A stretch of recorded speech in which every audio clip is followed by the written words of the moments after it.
अस्सलाम वालेकुम क्लास। आज जो हमारा टॉपिक है वो है क्वांटम मैकेनिक्स। जब हम बात करते हैं क्वांटम मैकेनिक्स की, आपको पता है मॉडर्न फिजिक्स क्योंकि हम देखते हैं तो मॉडर्न फिजिक्स में हमारे पास क्वांटम मैकेनिक्स आती है। क्लासिकल फिजिक्स जो है वो आपके पास ओल्ड हो गई थी। ओल्ड थ्योरी में आपके पास कॉन्सेप्ट जो भी था वो बड़ी चीजों के लिए था। अब जब हम क्वांटम लेवल की बात करते हैं तो क्वांटम लेवल पे बहुत ज्यादा छोटे लेवल की या माइक्रो लेवल की चीजें जो है वो आएंगी यहाँ पे।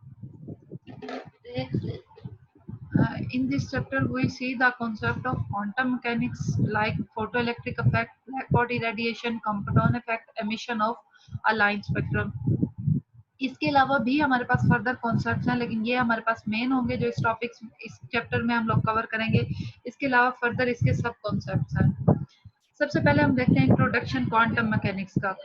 There are a few phenomena which the classical mechanics fail to explain. सबसे पहले हम लोग देखते हैं there are the stability of an atom. Stability of atom को किस तरह से, क्योंकि जब हम क्लासिकल की बात करते थे तो हमारे पास क्लासिकल मैकेनिक्स ने बहुत छोटे लेवल पे, मैंने आपको कहा है वो बड़े लेवल पे क्योंकि कॉन्सेप्ट को क्लियर करती थी, तो वो ये चीज एक्सप्लेन करने में फेल हो गई थी कि एटम जो है वो किस तरह से स्टेबल रहता है।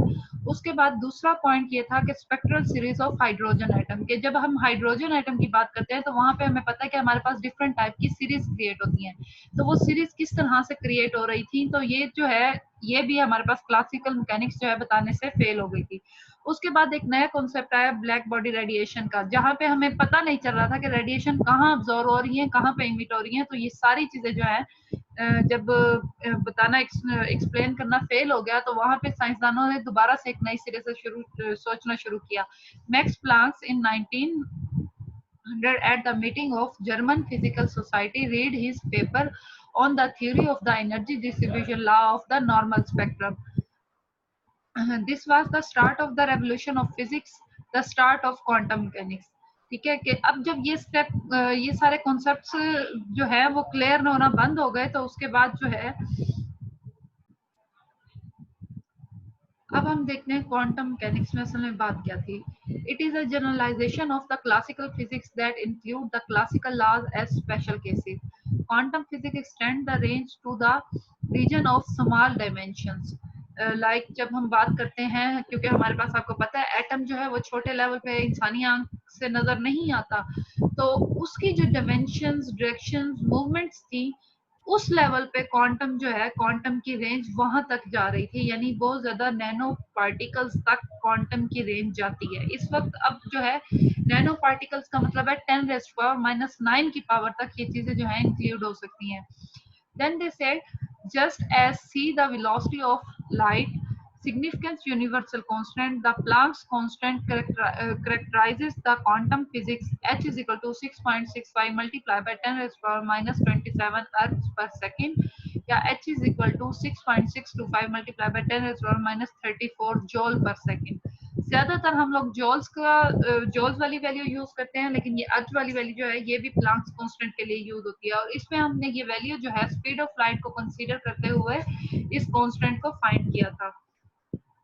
अब जब हम क्वांटम मैकेनिक्स की बात करें तो ये जो हमें एक्सप्लेन करते हैं, ये हमें एक्सप्लेन करेगा फोटोइलेक्ट्रिक इफेक्ट को, ब्लैक बॉडी रेडिएशन को, कंपटन इफेक्ट को, इमिशन ऑफ लाइन स्पेक्ट्रम को। ये सारी चीजें आपको मैंने अभी पहले भी बता दी हैं। The most outstanding development in modern science was the conception of mechanics in 1925. This new approach was highly successful in explaining about the behavior of atom, molecules and nuclei. ठीक है, 1925 में क्वांटम मैकेनिक्स का एक concept दिया गया था जो आगे जो है हमें बहुत सारी चीजों को एक्सप्लेन करने में हेल्पफुल हुआ था। ठीक है, अब जब हम सबसे पहले बात करते हैं फोटो इलेक्ट्रिक इफेक्ट की। फोटो इसके नाम से रिप्रेजेंट है, फोटो जब भी हम बात करेंगे फोटो की तो फोटो हमेशा रोशनी को रिप्रेजेंट करता है। ठीक है, जब फोटो इलेक्ट्रिक का मतलब है कि ऐसा इफेक्ट जहाँ पे रोशनी की वजह से कोई ना कोई इफेक्ट क्रिएट हो, और जब इलेक्ट्रिक की बात आ रही है इसका मतलब है रोशनी की वजह से वहां पे इलेक्ट्रिसिटी क्रिएट हो रही है। अब हम ये आपके पास जहन में एक कॉन्सेप्ट बैठ गया। अब इसकी जरा डेफिनेशन देख लें। The mission of electron from a metal plate when illuminated by the light or any other radiation of any wavelength of frequency suitable is called the photoelectric effect. The emitted electron are called the photoelectron. अब यहाँ देखें कि आपके पास एक metal plate है और उस metal plate पे क्या किया गया, उसको कुछ एनर्जी जो है उसको दी गई है। जब उसको कुछ एनर्जी दी है, यहाँ पे आप देखें सिंपली आपको नजर आ रही है, ये जो है आपके पास मेटल प्लेट है जिसे एक बैटरी के साथ कनेक्ट कर दी गई है, जहाँ पे उसको वोल्टेज दे रहे हैं। अब जब इसको बैटरी के साथ कनेक्ट किया गया है और ऊपर से जो है हमारे पास उसके ऊपर लाइट को स्ट्राइक कराया गया है, तो क्या हुआ है, जो इलेक्ट्रॉन्स हैं उन्होंने मूव करना शुरू किया है। और यहाँ पे हमारे पास एक एम्पेयर मीटर लगा दिया। एम्पेयर मीटर का काम क्या है, वो चेक कर रहा है कि इसमें से इलेक्ट्रिसिटी पास हो रही है कि नहीं हो रही। ठीक है, अब ये जो ट्यूब है ये हमारे पास क्वार्ट्ज ट्यूब है, यानी यहाँ पे हमारे पास जो छोटे से लेवल के पार्टिकल्स होते हैं, क्वार्ट्ज जिसे हम कहते हैं, वो हमारे पास मौजूद होते हैं। एवोकेटेड का मतलब है जहाँ पे हमारे पास बिल्कुल जिसे हम कहते हैं कि यहाँ पे हमारे पास स्पेस मौजूद होगी, खला होगी। ठीक है, तो इसको खला करके वहां पे सिर्फ क्वार्ट्ज जो है वो डाले गए थे। उसके बाद उस पर लाइट को स्ट्राइक किया गया था। जब लाइट को स्ट्राइक किया तो इलेक्ट्रॉन्स जो है वो मूव करना शुरू हो गया और करंट पैदा होना शुरू हो गया। ये असल में मेन फोटोइलेक्ट्रिक इफेक्ट है। ठीक है, अब दोबारा से डेफिनेशन देखें, the emission of electron from a metal. ठीक है, कि क्या हो रहा है, इलेक्ट्रॉन की इमिशन हो रही है कहां से, मेटल से। कब हो रही है, when illuminated by the light or any other radiation of any wavelength or frequency is called photoelectric effect। कि कोई भी जब इसके ऊपर हमारे पास इलेक्ट्रिसिटी रेडिएशन या कुछ भी इसके ऊपर पड़ेगा तो वो हमारे पास क्या करेगा, इसके अंदर से इलेक्ट्रिसिटी को प्रोड्यूस कराएगा। और यहाँ पे जो इमिटेड इलेक्ट्रॉन होंगे वो हमारे पास क्या होंगे, वो हमारे पास होंगे फोटोन इलेक्ट्रॉन। अब जब हम फोटो इलेक्ट्रिक इफेक्ट की बात करते हैं तो हमारे पास एक्सपेरिमेंटल फाइंडिंग देखें। Experimental finding of the photo electric effect, हमारे पास कुछ कॉन्सेप्ट जो हैं वो मेन चीजें हमारे पास आई थी जी। तो यहाँ पे सबसे पहले बता रहे हैं, there is no time lag between the arrival of light at the metal surface and the emission of photo electrons. कि हमारे पास जैसे उसके ऊपर फोटो इलेक्ट्रॉन्स की जब जैसे ही हमारे पास मेटल के ऊपर लाइट जो है वो स्ट्राइक करेगी, वहां पे कोई भी टाइम जो है वो मिस नहीं होगा, बल्कि फौरन ही हमारे पास इलेक्ट्रॉन्स की एमिशन स्टार्ट हो जाती है। नंबर 2 पे बता रहे हैं, when the voltage is increase to a certain value से V naught the photo current reduce to zero. कि क्या होता है कि हमारे पास जैसे एक वोल्टेज को एक लेवल तक जो है कोई भी मेटल बर्दाश्त करता है, जब हम उस वोल्टेज को इंक्रीज करते जाएं तो एक लेवल वहां आता है जहां पे हमारे पास क्या हो जाएगा, जहां पे हमारे पास जो फोटो इलेक्ट्रिक करंट है वो क्या हो जाएगा, हमारे पास जीरो के इक्वल आ जाएगा। उसके बाद थर्ड पॉइंट वो ये बता रहे हैं, increase in the intensity increase in the number of photo electrons but the electrons energy remain the same. कि क्या होता है कि जैसे जैसे हम पीछे से वोल्टेज या एनर्जी ज्यादा देते जा रहे हैं, हमारे पास फोटो करंट जो है वो इंक्रीज होता जा रहा है। जैसे जैसे फोटो करंट इंक्रीज होता जा रहा है, हमारे पास इलेक्ट्रॉन्स जो है वो उनकी तादाद ज्यादा होती जा रही है, लेकिन उनकी क्या है, उनकी इंटेंसिटी जो है जो हमारे पास उनकी एनर्जी है इलेक्ट्रॉन की, increase in the number of photo electron के नंबर ऑफ फोटो इलेक्ट्रॉन्स को इंक्रीज करेगी, लेकिन उसकी एनर्जी जो है वो सेम रहेगी जी। तो उसके बाद जब हम बात करते हैं, अगर आप यहाँ पे ये ग्राफ देखें कि क्या है, सडन वोल्टेज इंक्रीज हो रही है तो हमारे पास I1 I2 एंड I3, ये I1 I2 और I3 जो है ये करंट को रिप्रेजेंट करें, डिफरेंट टाइप के करंट। जैसे जैसे वोल्टेज इंक्रीज हो रही है, नंबर ऑफ इलेक्ट्रॉन इंक्रीज हो रहे हैं और करंट की वैल्यू हमारे पास चेंज हो रही है। ठीक है, लेकिन मैंने आपको क्या बताया था कि एक सडन लेवल आएगा जहां पे हमारे पास वोल्टेज तो इंक्रीज होगी, लेकिन हमारे पास जो करंट है वो रिड्यूस होना शुरू हो जाएगा, क्योंकि वहां पे रेजिस्टेंस क्रिएट हो जाती है एक लेवल के बाद। तो फोटो इलेक्ट्रिक इफेक्ट का फोर्थ पॉइंट ये है, increase in the frequency of light increase the energy of the electron at frequencies below a certain critical frequency characteristic of each particular metal like no electron is emitted। कि हमारे पास एक specific level होता है जहां पे हमारे पास क्या होता है कि एक उस फ्रीक्वेंसी से नीचे जो है हमारे पास, जिसे हम कहते हैं क्रिटिकल फ्रीक्वेंसी, क्रिटिकल फ्रीक्वेंसी से नीचे जो है हमारे पास कोई भी इलेक्ट्रॉन क्रिएट नहीं होगा। एक सर्टेन लेवल पे फ्रीक्वेंसी इंक्रीज करेगी तो जब हमारे पास फ्रीक्वेंसी इंक्रीज करती जाएगी तो हमारे पास जो इलेक्ट्रॉन्स हैं वो हमारे पास इमिट होना शुरू होंगे। लेकिन अगर उस लेवल से कम होगी, जिसे हम कहते हैं क्रिटिकल फ्रीक्वेंसी, ठीक है, क्रिटिकल फ्रीक्वेंसी से अगर कम होगी तो हमारे पास इलेक्ट्रॉन जो है वो प्रोड्यूस नहीं होंगे। जैसे यहाँ देखें कि जैसे ग्राफ है तो आपके पास क्या है कि फोटो इलेक्ट्रॉन्स जो है V1 वोल्टेज पे, V2 वोल्टेज पे, V3 वोल्टेज पे आपके पास क्रिएट हो रहे हैं, लेकिन इससे पहले जो सर्टेन वोल्टेज है वहां पे क्रिएट नहीं हो रहे, कि उसके लेवल की एनर्जी पहुंचेगी तो वो क्रिएट होंगे ना। अब हम देखते हैं ये आइंस्टाइन फोटो इलेक्ट्रिक इफेक्ट जो है उसको एक्सप्लेन कैसे किया था। He said the energy of an incident photon is utilised in two veg.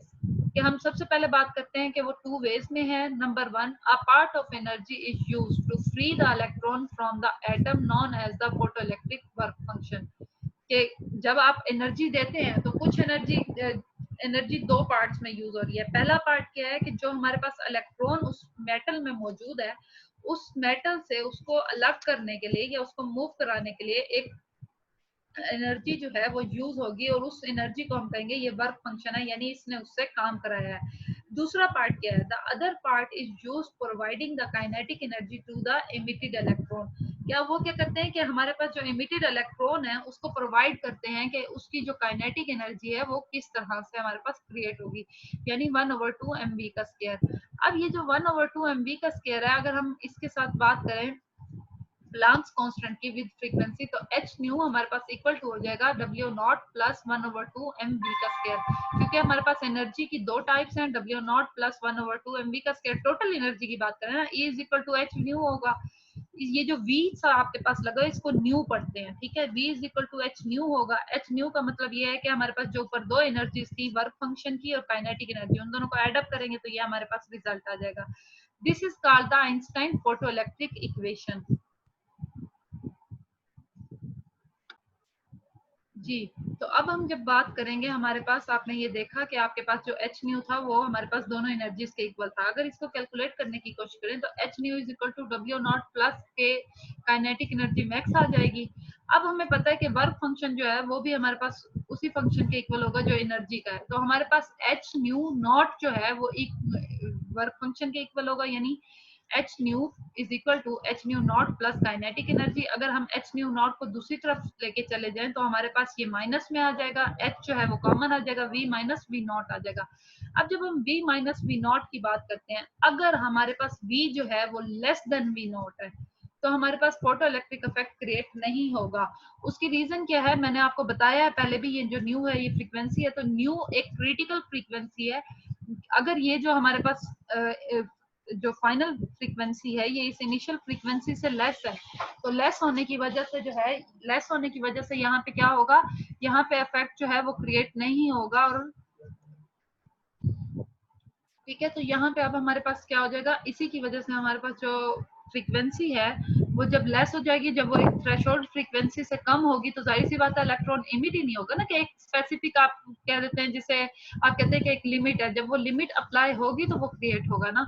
तो इसी तरह अगर हम वर्क फंक्शन की बात करें तो वर्क फंक्शन मैंने आपको अभी बताया कि एच न्यू के इक्वल है। अगर आप न्यू की फ्रीक्वेंसी की वैल्यू देखें तो वो सी ओवर लैम्डा नॉट है, ठीक है। लैम्डा क्या है? वेवलेंथ है। सी क्या है? स्पीड ऑफ लाइट से जिससे वो मूव करता है। तो अगर हमें एच और सी की वैल्यू पता हो तो इन दोनों को मल्टीप्लाई करें तो ये हमारे पास क्या हो जाएगा, ये हमारे पास 12,400 एंस्ट्रॉम हो जाएगा। ये जो ए है ये एंस्ट्रॉम को रिप्रेजेंट कर रहा है, इसको एंस्ट्रॉम पढ़ते हैं, ठीक है। और नीचे वर्क फंक्शन है जो हमारे पास इलेक्ट्रॉन वोल्ट में रिप्रेजेंट होगा। तो ये इसका मेन फार्मूला था जो आइंस्टाइन ने जो है उसको रिप्रेजेंट किया था। तो अगर हम स्टॉपिंग पोटेंशियल की बात करें जो हमारे पास वी नॉट है, तो हमारे पास काइनेटिक एनर्जी जब मैक्सिमम की हम बात करें, अभी पीछे आपने फार्मूला देखा है, h is equal kinetic energy is equal to h v minus v nought. अब वी नॉट क्या है? हमारे पास स्टॉपिंग पोटेंशियल है। अब जो हम अभी मैंने आपको बताया था पीछे जो वर्क फंक्शन था वहां पे हमारे पास वो किस में मैयर हो रहा था? इलेक्ट्रॉन वोल्ट में। तो इलेक्ट्रॉन वोल्ट किसके इक्वल है? H new minus H nu not. ये जो ऊपर वाली इक्वेशन है उसको वापस ओपन कर दिया और कुछ भी नहीं किया, तो कंफ्यूज होने की आपको जरूरत नहीं है। तो अगर हम देखें हमारे पास जस्ट एक एच न्यू है, तो एच न्यू के साथ इस स्पेसिफिक वैल्यू को, इलेक्ट्रॉन को, ई को इस तरफ डिवाइड करके लेके जा सकते हैं, तो इलेक्ट्रॉन की वैल्यू क्या हो जाएगी? उससे डिवाइड हो जाएगी। जब इलेक्ट्रॉन की वैल्यू उससे डिवाइड हो जाएगी तो ये हमारे पास एच वी नॉट यानी स्टॉपिंग पोटेंशियल की वैल्यू आ जाएगी। और यहाँ देखें कि यहाँ पे एच न्यू नॉट है, यहाँ पे एक मिसप्रिंट हो गया, आप इसको खुद फिल कर लीजिए। ये एच न्यू नॉट है, इधर H nu divided by E है, इधर H nu naught divided by E है। ये जो एच है ये ऊपर था, ये यहाँ नीचे आ गया बाय मिस्टेक, आप इसको ठीक कर लीजिएगा, ठीक है। अब अगर हम देखें तो ये हमारे पास जो स्लोप है उसका फार्मूला भी रिप्रेजेंट करता है y is equal to M X plus C. तो हमारे पास जो ग्राफ है वी नॉट का y एक्सिस के अलोंग, वी नॉट जो है हमारे पास y एक्सिस के अलोंग, और v जो है हमारे पास x एक्सिस के अलोंग जो है एक स्ट्रेट लाइन स्लोप देगा, जो कि हमारे पास रिप्रेजेंट करेगा h ओवर e के, यानी हमारे पास प्लांक्स कांस्टेंट के अलोंग जितने भी इलेक्ट्रॉन्स जो है वो इमिट हो रहे होंगे उसको रिप्रेजेंट करेगा। नेक्स्ट फर्दर जो टॉपिक्स हैं वो हम नेक्स्ट लेक्चर में देखेंगे। फोटोन क्या है, आगे फर्दर जो उसकी अदर जो हमारे पास क्वांटम मैकेनिक्स के टॉपिक्स हैं वो हम फर्दर नेक्स्ट लेक्चर में देखेंगे। अगर आपको कोई चीज समझ नहीं है आप कमेंट में भी पूछ सकते हैं और आप पर्सनली वैसे भी पूछ सकते हैं।